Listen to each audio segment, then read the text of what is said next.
Hello, I'm Ethan Strauss. This is my presentation, half of the final project, the smart doorbell for hardware projects. So we had practical application of our doorbell included an alertion to the homeowner of people at their door, and the second goal was to deter loiters. Now the first way, the way that we achieved this was with an email notification. We wanted buzzer alerts, and that buzzing to then scare off loiters, and also contact the homeowner simultaneously to create a home security device. So our objectives included a button so that the actual doorbell could be pressed like a regular non-electric doorbell, a buzzer for noise, a camera for facial detection, and a distance sensor so that we can manipulate the activation of the buzzing or a picture of the person at the door that can be sent.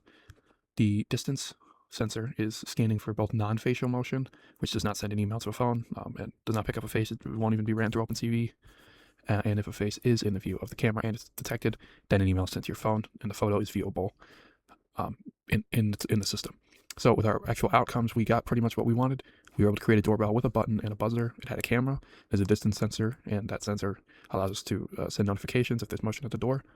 And the facial detection also worked really well to pick up a face versus a non-face standard movement and alert under the right circumstance. So finally, the Pi hardware we used was a process of combining the button, a buzzer, the camera module, the distance sensor, and some resistors to create a single circuit with all of these items working in tangent with each other. The way we did this was ensuring there was always proper spacing on the actual GPIO board before we continue to add any more devices to our single breadboard. This is Mohammed. So for our project approach, we decided to implement 5 different recipes, which included 13.1 for button toggling, 16.7 for using the piezo buzzer, 7.16 for sending emails with SMTP lib, 14.9 for measuring distance using the distance sensor, and 8.5, which was using facial detection with OpenCV. So right here is a little snippet of the code. So what basically happens in the first highlighted portion is the distance sensor value is updated, and if it goes under a certain threshold, which for us is 10 inches or 25 centimeters, then OpenCV is activated. It takes a picture of that frame, and because our camera setup is actually upside down, the photo is rotated 180 degrees. Then it's converted into grayscale because that's how OpenCV actually analyzes whether or not there's a face, and then it uses the detect multiscale command in order to compare it to a bunch of XML files that it has. And if a face is found, then an email is sent, and it prints that a face is detected. Now, no matter whether or not a face is detected, the picture will show up on a GUI on the Raspberry Pi. So conclusions, what worked well? There were minimal false positives for facial detection, and the notification timing with email was adequate. Some of the challenges faced included the distance sensor data not always being accurate. And to continue, we originally intended to use a PIR sensor, but it was too sensitive. We were getting too many false positives, and OpenCV was activating even when it didn't have to. Another challenge with OpenCV is that the facial detection can be delayed. Further improvements can be using a squid button instead of a regular button, having full body detection with OpenCV, because that would be useful in a situation where someone's face is concealed.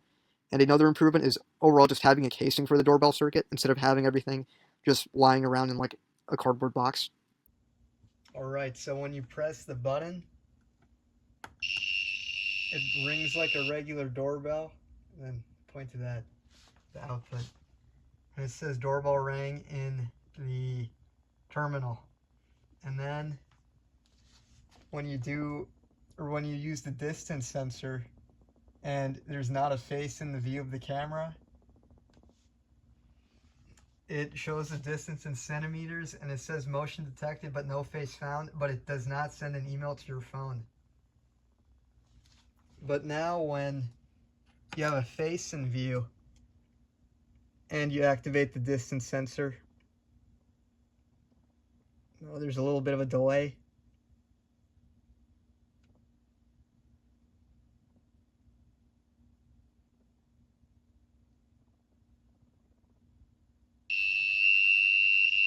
It rings, it sends a notification to your phone, and it shows an out